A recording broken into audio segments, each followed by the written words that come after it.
من شرور أنفسنا ومن سيئات أعمالنا من يهده الله فلا مضل له ومن يضلل فلا هادي له وأشهد أن لا إله إلا الله وحده لا شريك له وأشهد أن محمدا عبده ورسوله أرسله بالحق بشيرا ونذيرا يا أيها الذين آمنوا اتقوا الله حق تقاته ولا تموتن إلا وأنتم مسلمون يا أيها الناس اتقوا ربكم الذي خلقكم من نفس واحدة وخلق منها زوجها وبث منهما رجالا كثيرا ونساء واتقوا الله الذي تساءلون به والأرحام إن الله كان عليكم رقيبا يا أيها الذين آمنوا اتقوا الله وقولوا قولا سديدا يصلح لكم أعمالكم ويغفر لكم ذنوبكم ومن يطع الله ورسوله فقد فاز فوزا عظيما أما بعد فإن خير الحديث كتاب الله وخير الهدي هدي محمد صلى الله عليه وسلم وشر الأمور محدثاتها وكل محدثة بدعة وكل بدعة ضلالة وكل ضلالة في النار. قال النبي صلى الله عليه وسلم في الحديث الصحيح أفضل الصيام بعد رمضان شهر الله المحرم وأفضل الصلاة بعد الفريضة صلاة الليل. رب اشرح لي صدري ويسر لي أمري واحلل عقدة من لساني يفقه قولي. اللهم انفعني بما علمتني وعلمني ما ينفعني وزدني علما. اللهم أرنا الحق حقا وارزقنا اتباعه وأرنا الباطل باطلا وارزقنا اجتنابه. حاضرین جمعہ، بزرگان دین، نوجوانان ملت اسلامیہ، خواتین اسلام، عزیز بچوں، ہر قسم کے حمد و ثنا، بزرگی، بڑائی، کبریائی اس اللہ رب العالمین کے لیے لائق و زیبا ہے جس اللہ رب العالمین کے ناموں میں سے ایک نام حق ہے. جس طریقے سے اللہ رب العالمین کا وجود حق ہے، اللہ رب العالمین کی ذات برحق ہے، اسی طریقے سے اللہ رب العالمین کا دیا ہوا دین اسلام بھی برحق ہے. دین اسلام کی مکمل تعلیمات حق پر مبنی ہیں. دین اسلام کے علاوہ جتنے ادیان ہیں سب باطل ہیں، جھوٹ پر مبنی ہیں، ان کی تعلیمات بھی باطل ہیں. بعدہ درود و سلام نازل ہو تمام انبیاء کرام پر، بالخصوص خاتم النبیین، رحمت للعالمین، سید الاولین والآخرین، احمد مصطفیٰ محمد مصطفیٰ صلی اللہ علیہ وسلم پر. اللہم صلی وسلم وبارک علی عبدک ورسولک محمد وعلی آلہ وصحبہ اجمعین. حاضرین جمعہ، آج سے نئے ہجری سال کا آغاز ہو چکا ہے اور ہم سب سن 1447 ہجری کا آغاز کر رہے ہیں. ہجری سن کا آغاز ماہ محرم کی 1 تاریخ سے ہوتا ہے. اسی مناسبت سے ماہ محرم حقیقت کے آئینے میں حقیقت کیا ہے ماہ محرم کے تعلق سے اور خرافات کیا ہے، حقیقی اسلام ماہ محرم کے تعلق سے کیا تعلیم ہمیں دیتا ہے، ماہ محرم کے تعلق سے اسلام کی رہنمائی کیا ہے، اور خرافاتی طریقے سے عوام الناس کے آئینے میں ماہ محرم کی حقیقت کیا ہے، انہی چند نکات پر میں اپنی باتیں رکھوں گا۔ ماہ محرم کے تعلق سے صحیح اسلام یہ ہے کہ ماہ محرم یہ اللہ رب العالمین کا مہینہ ہے۔ اللہ رب العالمین نے ماہ محرم کی عظمت کو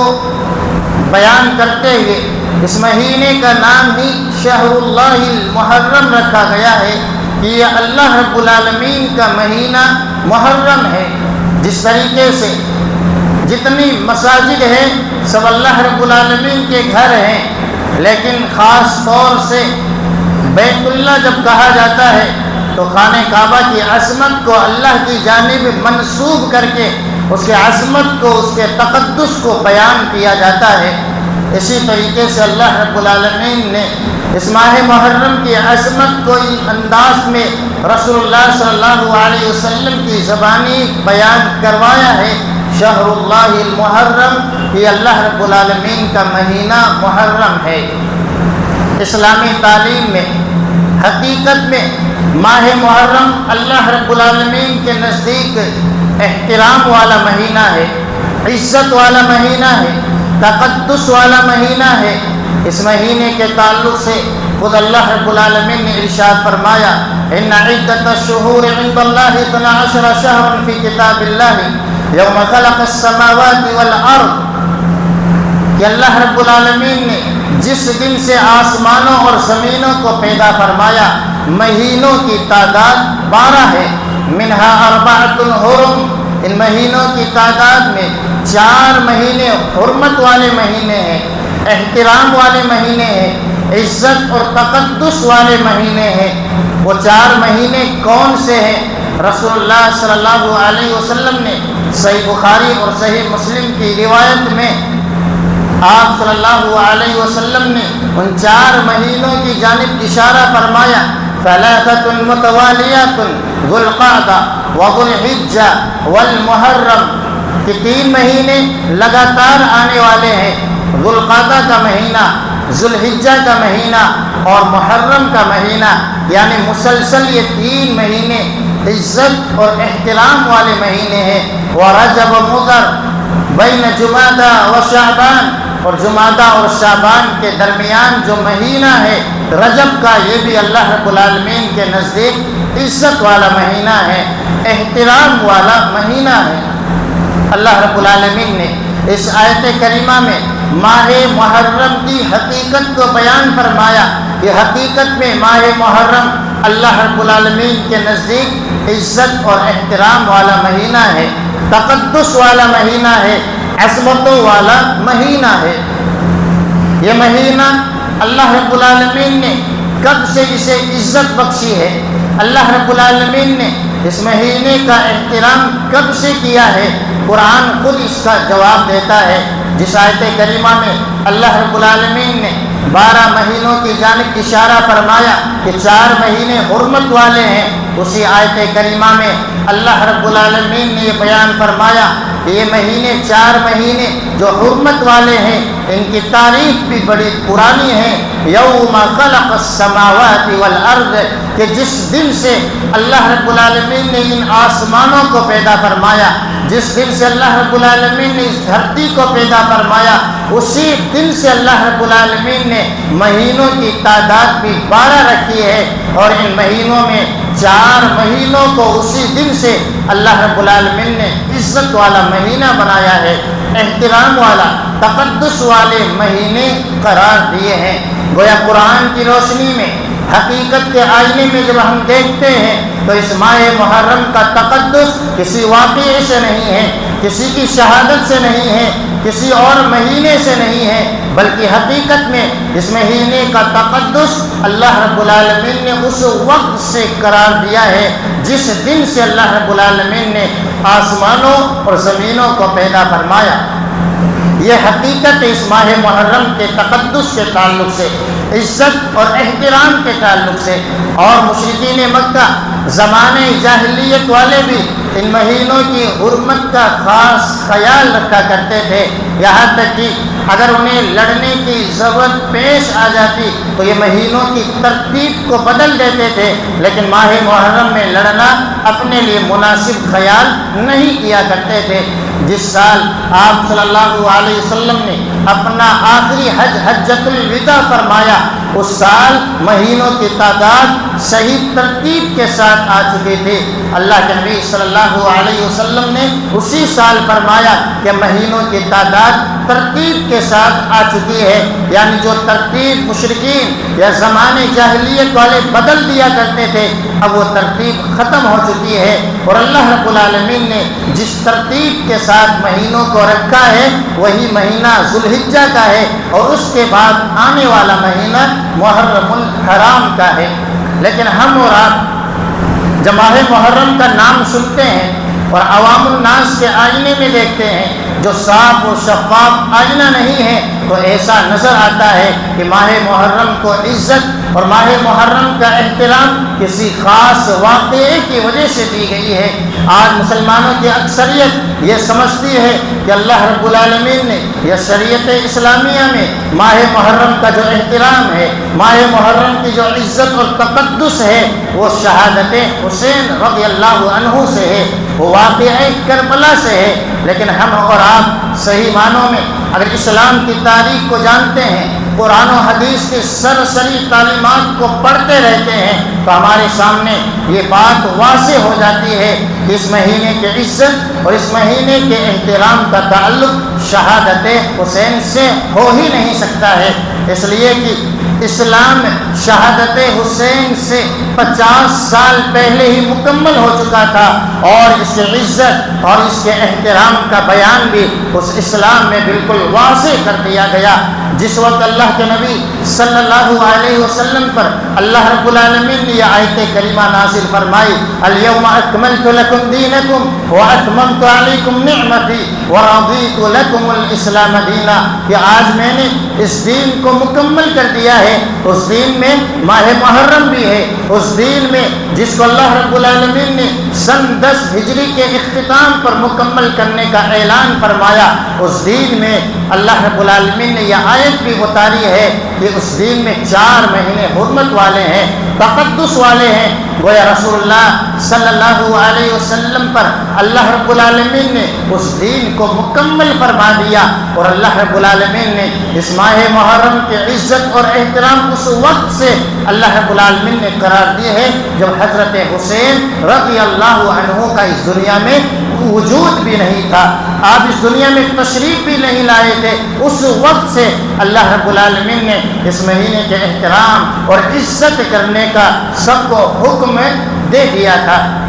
گویا اگر ہم حقیقت کے آئینے میں دیکھیں، شریعت اسلامیہ کے صاف و شفاف آئینے میں دیکھیں، تو ہمیں یہ تعلیم مل جاتی ہے کہ ماہ محرم عزت والا مہینہ ہے، احترام والا مہینہ ہے، تقدس والا مہینہ ہے، لیکن عوام الناس نے اس تقدس کو، اس عزت اور احترام کو کسی واقعے کے ساتھ جوڑ دیا ہے جو اسلام کے مکمل ہونے کے 50 سال کے بعد رونما ہونے والا ہے۔ اسلام کو سن 10 ہجری ہی میں اللہ رب العالمین نے اسے مکمل کر دیا۔ اب اس میں نہ کسی واقعے کی وجہ سے، نہ کسی حادثے کی وجہ سے، نہ ہی کسی کے شہادت کی وجہ سے، نہ ہی کسی کی پیدائش کی وجہ سے، اور نہ ہی کسی کے انتقال کی وجہ سے، نہ اس میں کوئی تبدیلی آنے والی ہے، اور نہ ہی اس میں بڑھانے یا گھٹانے کی کوئی گنجائش باقی رہ گئی ہے، اس لیے کہ اللہ رب العالمین نے اس دین کو مکمل کر دیا ہے۔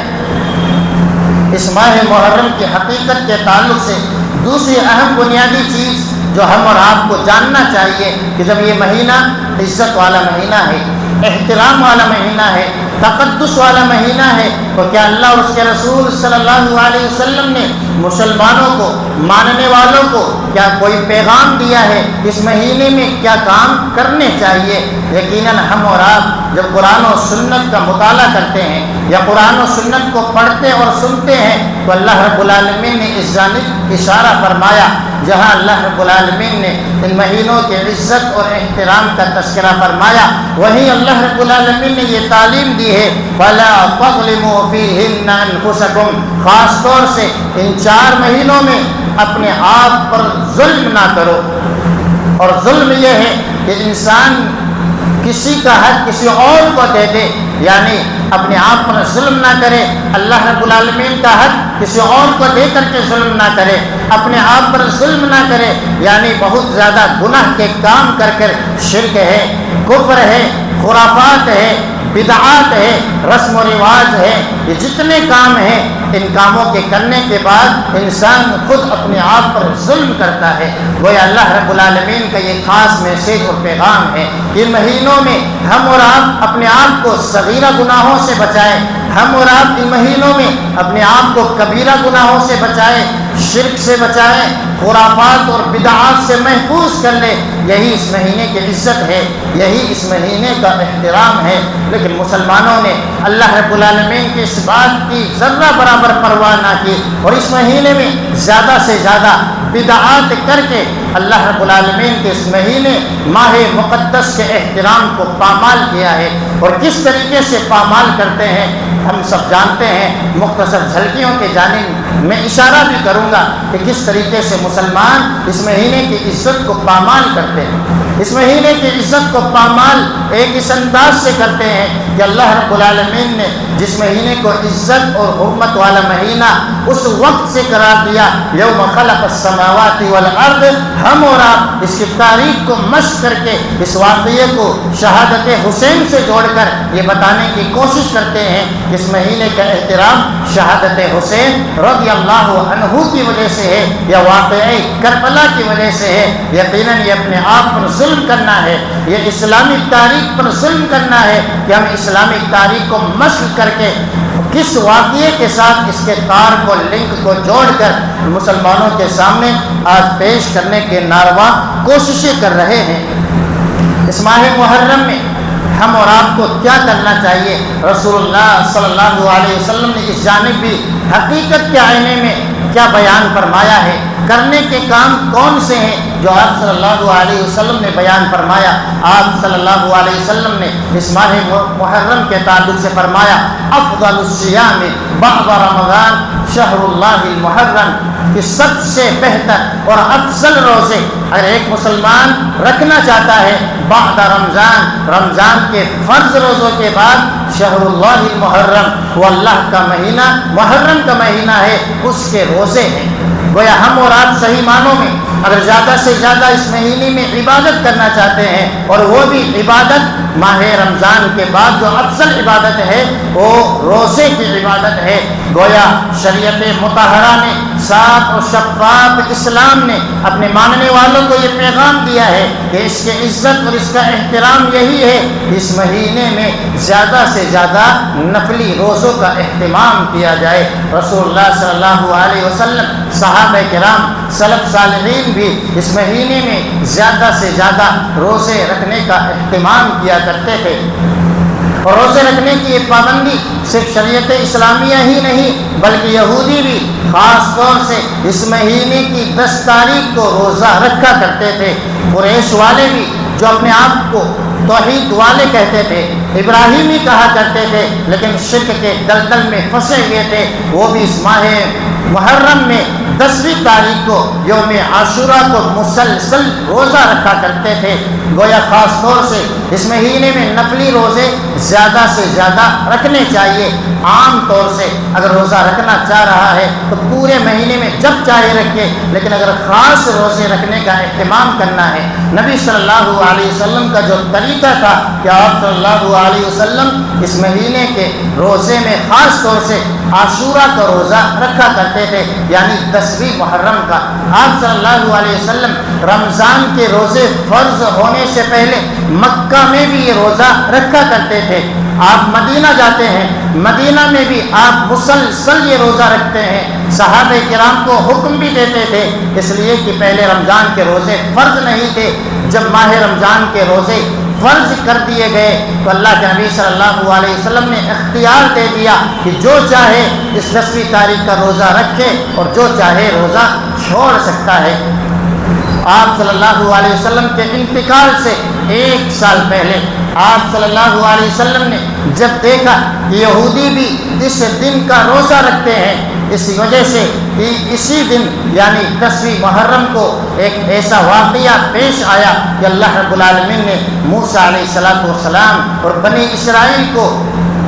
ظالم اور جابر بادشاہ فرعون سے آزادی عطا فرمائی تھی، اس کی خوشی میں یہودی روزہ رکھا کرتے تھے۔ تو آپ صلی اللہ علیہ وسلم نے جب دیکھا کہ وہ 10ویں تاریخ کا روزہ رکھتے ہیں تو آپ صلی اللہ علیہ وسلم نے یہ پیغام اور صحابہ کرام کو نصیحت دیتے ہوئے فرمایا کہ اگر میں زندہ رہا تو انشاءاللہ اگلے سال 9ویں تاریخ کا بھی روزہ رکھوں گا۔ اس لیے بہتر اور مناسب یہ ہے کہ مسلمان 9 محرم اور 10 محرم کا روزہ رکھے۔ عاشوراء کے روزے کی فضیلت یہ ہے کہ جو مسلمان اس روزے رکھنے کا اہتمام کرتا ہے یکفر السنۃ الماضیہ، اللہ رب العالمین اس روزے کی برکت کی وجہ سے، فضیلت کی وجہ سے گزشتہ 1 سال کے صغیرہ گناہوں کو اللہ رب العالمین معاف کر دیتا ہے۔ اس لیے ہم اور آپ اس مہینے کا احترام کرتے ہوئے خاص طور سے 9ویں محرم اور 10ویں محرم جسے عاشوراء کا روزہ کہا جاتا ہے، اس دن روزہ رکھنے کا اہتمام کرے۔ یہی نبی صلی اللہ علیہ وسلم کا طریقہ ہے اور یہی سچی اور سیدھی اور صحیح تعلیم ہے، یعنی یہی صاف اور ستھرا دین ہے۔ اس کے علاوہ عوام الناس میں جو چیزیں رائج ہو چکی ہیں اس کے برخلاف آپ دیکھیں، یعنی حقیقی اسلام تو یہ ہے اس مہینے میں خاص طور سے روزے رکھے جائیں اور خاص طور سے 9 اور 10 کو روزہ رکھنے کا اہتمام کیا جائے، لیکن اس کے برعکس عوام الناس کا جو اسلام ہے، عوام الناس کے نظریے میں جو تصورات ہے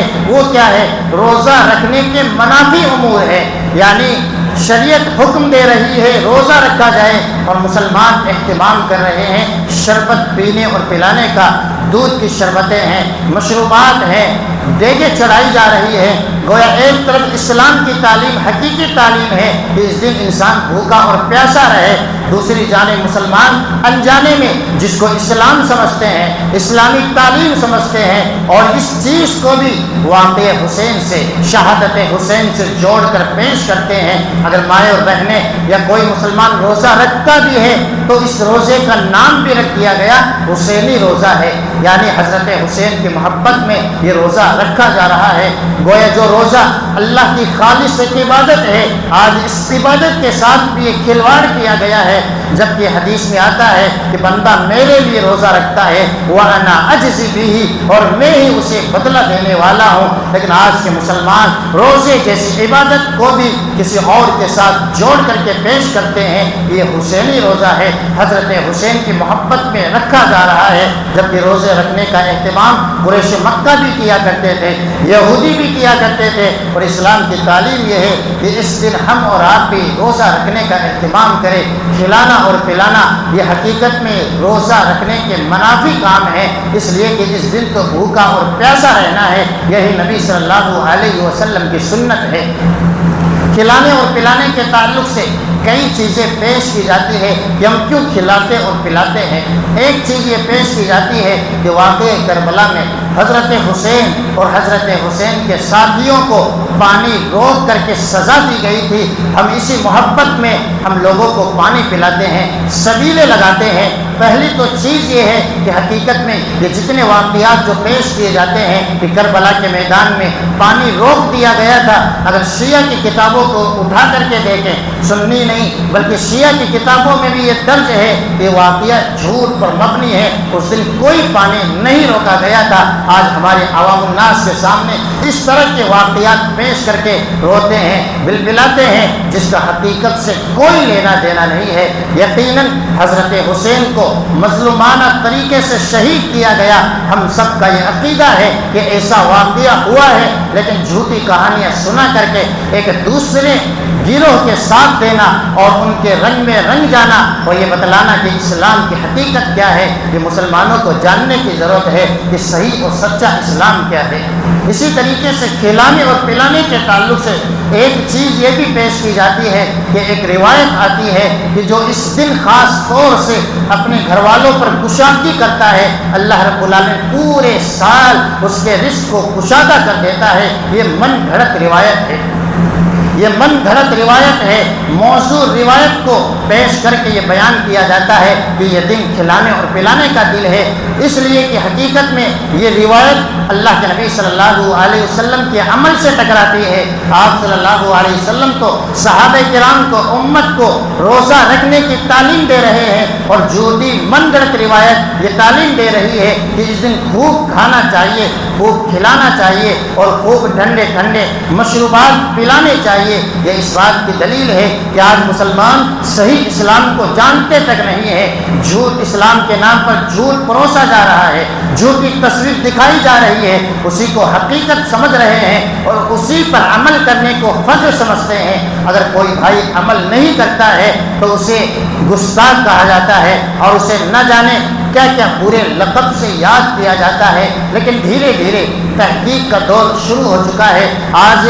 لوگوں کے سامنے حقیقت آ رہی ہے، اس لیے ہم اور آپ دیکھیں کہ شروع ہی سے ہم یہ دعوے کے ساتھ یہ کہا کرتے تھے کہ تعزیہ کی کوئی حقیقت نہیں ہے، ان چیزوں کی کوئی حقیقت نہیں ہے۔ آج خود جو تعزیہ منانے والے تھے اور تعزیہ نہ منانے پر نہ جانے کون کون سے برے لقب دیا کرتے تھے، آج ان کے پلیٹ فارم سے یہ آواز اٹھائی جا رہی ہے کہ تعزیے کا اسلام سے کوئی لینا دینا نہیں ہے، اس چیز کا اسلام سے کوئی ثبوت نہیں ہے۔ آج دھیرے دھیرے اسلام کی حقانیت لوگوں کے سامنے واضح ہو رہی ہے۔ پچھلے جمعہ میں نے بتایا تھا کہ حقیقت کی پہچان یہ ہے، حق کی پہچان یہ ہے کہ حق وہ ہے جو اللہ کے نبی صلی اللہ علیہ وسلم کے دور سے چلا آ رہا ہو اور قرب قیامت تک وہ حق جاری و ساری رہنے والا ہے۔ اگر اس چیز کو ہم تھام لیں اور ہر چیز کو پرکھنے کی کوشش کریں تو ہمارے سامنے جتنی تعلیمات ہے وہ روز روشن کی طرح عیاں ہو جائے گی کہ حق کیا ہے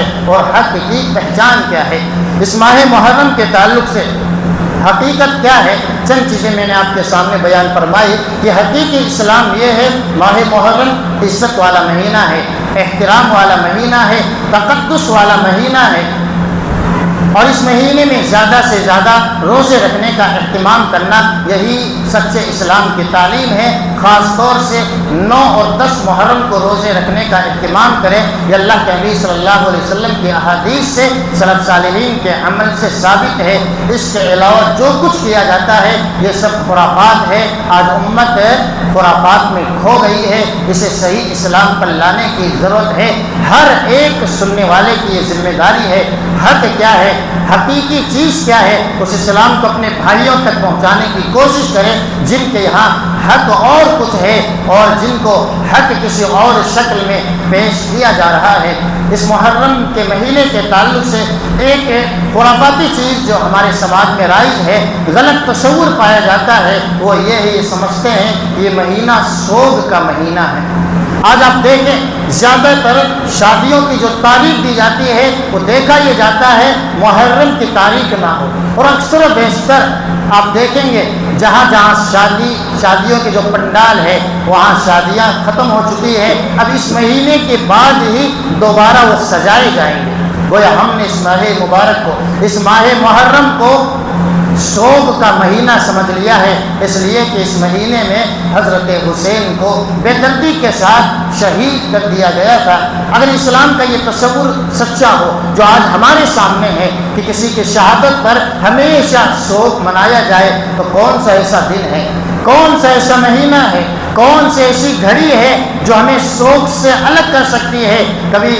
حضرت عمر اسی مہینے میں شہید کیے جا رہے ہیں، کتنی بے دردی کے ساتھ ظالموں نے حضرت عثمان کو شہید کر دیا، آج کے مسلمان ان کی شہادت کو جانتا تک نہیں ہے۔ حضرت علی کو شہید کر دیا گیا، حضرت حمزہ کو شہید کر دیا گیا، لیکن مسلمانوں کی اکثریت نہ نام سے واقف ہے نہ مہینوں سے واقف ہے، کون سا مہینہ تھا، کون سا غزوہ تھا، اور کس عالم میں ظالموں نے، کافروں نے ان بڑے بڑے بزرگوں کو شہید کر دیا تھا۔ آج دوسرا اسلام جو ہمارے سامنے غیر پیش کر رہے ہیں اسی کو ہم اسلام سمجھ رہے ہیں۔ اگر صحیح معنوں میں اسلام کی تعلیم بن جائے کہ حضرت حسین کی شہادت کا مہینہ سوگ کا مہینہ ہے، تو آنے والا جو مہینہ ربیع الاول کا مہینہ ہے وہ اس سے بھی زیادہ سوگ کا مہینہ ہوتا، اس لیے کہ اس مہینے میں سید الاولین والآخرین، جو اول اور آخر سب کے سردار ہیں، یعنی ہم سب کے آخری نبی محمد عربی صلی اللہ علیہ وسلم کا انتقال بھی ماہ ربیع الاول میں ہوا ہے، لیکن اس مہینے میں خوشیاں منائی جاتی ہے، اس مہینے میں عید منائی جاتی ہے، یعنی ایک طرف جس مہینے میں اللہ کے نبی صلی اللہ علیہ وسلم انتقال فرماتے ہیں اس مہینے میں ولادت کی وجہ سے خوشیاں منائی جا رہی ہے، جبکہ حضرت حسین کی شہادت کو آڑ بنا کر کے پورے کے پورے مہینے کو سوگ کا مہینہ سمجھا جاتا ہے۔ کالے پٹے پہنے جاتے ہیں، کالے لباس پہنے جاتے ہیں، غیروں کی نقالی کرتے ہوئے اپنے آپ کو مارتے ہیں، اور اس دن جلوس کا اہتمام کیا جاتا ہے۔ اس طرح کی جتنی چیزیں ہیں سب کے سب خرافات پر مبنی ہیں، اس کا حقیقت سے کوئی لینا دینا نہیں ہے۔ جس طریقے سے اسلام کی شبیہ کو خراب کیا گیا ہے کہ ایک جانب وہ ہیں جو صحابہ کے دشمن ہیں، یعنی جسے ہم اور آپ شیعہ اور رافضی کہتے ہیں، جو صحابہ کرام پر لعن طعن کرنے والے، صحابہ کرام کو گالیاں دینے والے اور قرآن کے تعلق سے نازیبہ کلمات استعمال کرنے والے ہیں، وہ ایک جانب 10ویں تاریخ کو کالا لباس پہنتے ہیں، اپنے آپ کو مارتے ہیں اور حسینی حسینی کا نعرہ لگاتے ہیں۔ تو جب دوسروں نے یہ دیکھا کہ یہ اس طرح کی چیزیں کرتے ہیں، انہوں نے ان کی دشمنی میں یہ ایسا نام لیتے ہیں، ہم ان کی دشمنی میں آج کے دن خوشیاں منائیں گے۔ انہوں نے خوشیوں کی وجہ سے اب سبیلوں کا انتظام کرنے لگے، کھانے اور پینے لگے، نئے نئے لباس پہننے لگے، دونوں ہی اسلام کی تعلیمات سے دور ہیں۔ نہ اس دن خوشیاں منانے کا حکم اسلام نے دیا ہے کہ وہ حضرت حسین کی شہادت پر خوشیاں منائی جائے، اور نہ ہی سوگ منانے کا تصور اسلام نے دیا ہے۔ اسلام کی جو سچی تعلیم ہے اس کو جاننے کی ضرورت ہے۔ آج ہمارے اعمال نے، ہمارے کردار نے آج غیروں کے سامنے جو نقشہ پیش کیا ہے، آج غیر بھی یہی سمجھتے ہیں یہی سچے محب ہیں، یہی سچے مسلمان ہیں جو اس طرح کی حرکتیں کر رہے ہیں، اور ہماری ناصبہ حرکتوں کی وجہ سے ہم کہیں صحابہ کرام پر، کہیں اسلام کی شبیہ کو خراب کرتے ہوئے نظر آ رہے ہیں۔ ہر مسلمان کی یہ ذمہ داری ہے، اخلاقی اور دینی ذمہ داری ہے، حقیقی اسلام کو جاننے کی کوشش کرے اور حقیقی اسلام دوسروں تک پہنچانے کی کوشش کرے، تاکہ مسلمان جو خرافات میں کھوئے ہوئے ہیں انہیں حقیقت کا علم ہو سکے کہ حقیقت کیا ہے، اور حق پر چل کر وہ ہم سب کے ساتھ جنت کے راہی بن سکے۔ اللہ رب العالمین سے دعا ہے اللہ رب العالمین ہم تمام مسلمانوں کو حقیقت کو سمجھنے اور حقیقت پر عمل کرنے کی توفیق عطا فرمائے۔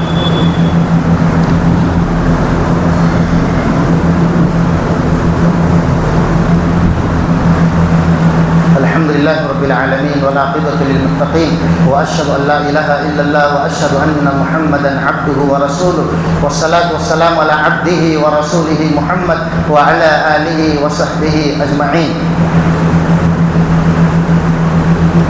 دوران خطبہ تعزیہ کا ذکر میں نے کیا تھا۔ کئی سالوں سے خود ہمارے شہر میں بھی تعزیہ کا اہتمام کیا جاتا ہے، اگرچہ بند کرنے کی مسلسل کوششیں جاری ہیں، کوئی بند کرے یا کوئی چالو کرے، اسلام میں ذرہ برابر اس کے اہتمام کی گنجائش نہیں ہے۔ یہ ایک ایسی چیز ہے کہ کبھی کبھار ایک عقیدے کی وجہ سے مسلمان دائرہ اسلام سے خارج ہو جاتا ہے۔ کئی مسلمان اس ڈھانچے کو جو بناتے ہیں، روپے لگاتے ہیں، اس میں حضرت حسین کی روح کا تصور سمجھتے ہیں کہ یہ حضرت حسین کی روح اس میں آ جاتی ہے، اور اس کے بعد جو اس کے نیچے سے نکل جاتا ہے بلاؤں سے دور ہو جاتا ہے، جو ایسا بنا لیتا ہے اس میں شریک ہو جاتا ہے، اس کی زندگی میں خوشیاں آ جاتی ہے، بلائیں دور ہو جاتی ہے، مصیبتیں دور ہو جاتی ہے۔ وہ ایک مسلمان جو سچا مسلمان لا الہ الا اللہ محمد الرسول اللہ کا اقرار کرنے والا آج کس قدر گھٹیا سوچ میں گرفتار ہو چکا ہے کہ اللہ رب العالمین جو بلاؤں کو ٹالنے والا ہے، مصیبتوں کو دور کرنے والا ہے، رحمتوں کو نازل کرنے والا ہے اور رزق کو کشادہ کرنے والا ہے، آج اللہ کا یہ حق کسی اور کو دیا جاتا ہے اور مسلمان خوشی خوشی اس میں شریک ہوتے ہیں۔ ضرورت ہے ہم اور آپ توحید کی محبت اپنے دل میں بٹھائے، اللہ کی وحدانیت کی محبت دل میں بٹھائیں اور غیرت ایمانی پیدا کریں۔ اپنے وہ بھائی جو شرک کے دلدل میں پھنستے چلے جا رہے ہیں انہیں روکنے کی کوشش کریں۔ اللہ کے نبی صلی اللہ علیہ وسلم صحابہ کرام کی جو تڑپ تھی کہ اپنے بھائیوں کو شرک سے کس طریقے سے آزاد کیا جائے، آپ ہمیشہ اسی کوشش میں لگے رہتے تھے کہ کسی طریقے سے ایک بھائی کفر کی دلدل سے نکل جائے، شرک سے نکل جائے، جنت کا راہی بن جائے۔ آج ضرورت ہے ہم اور آپ صحیح معنوں میں اپنے بھائیوں کے اگر خیر خواہ ہیں تو انہیں ان تمام خرافات سے نکالیے۔ یہ ایسی خرافات ہے کہ کبھی کبھار اس طرح کے عقیدے رکھنے کی وجہ سے ایک مسلمان کلمے کے اقرار کے باوجود، لا الہ الا اللہ پڑھنے کے باوجود دائرہ اسلام سے خارج ہو جاتا ہے۔ اور اس طرح کی چیزیں ہم اور آپ دیکھتے ہیں۔ 8ویں تاریخ کو یا 9ویں تاریخ کو کئی ایسی خواتین ہیں جو دیے وغیرہ جلا کر کے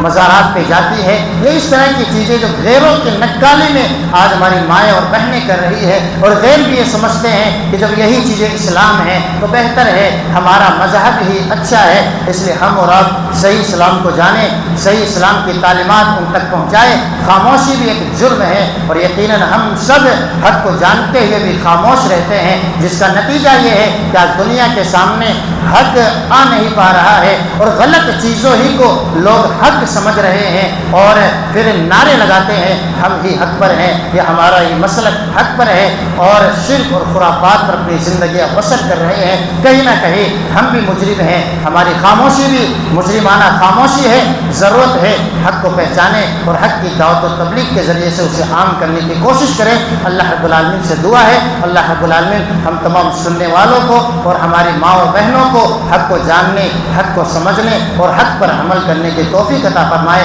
اور ہم سب کو اللہ یہ توفیق دے کہ ہم حق کا پیغام غیروں تک پہنچائیں، دوسروں تک پہنچائیں، تاکہ ہمارے بھائی بھی حق پر آ سکے، جنت کے راہی بن سکے۔ اللہ رب العالمین ہم سب کے چھوٹے اور بڑے گناہوں کو اللہ معاف فرما دے۔ اللہ رب العالمین ہمیں سے جو بیمار ہے ہم سب کو صحت و عافیت والی زندگی عطا فرما۔ ہمارے دوست، ہمارے احباب جو اس دنیا کو چھوڑ کر جا چکے ہیں اللہ رب العالمین ان کی مغفرت فرما دے، انہیں عذاب قبر سے بچا لے، عذاب جہنم سے بچا لے، جب تک ہمیں زندہ رکھے، دین اسلام کے ساتھ زندہ رکھ، جب ہمارا خاتمہ ہو ایمان بالخیر کے ساتھ ہو، آمین۔ ان اللہ و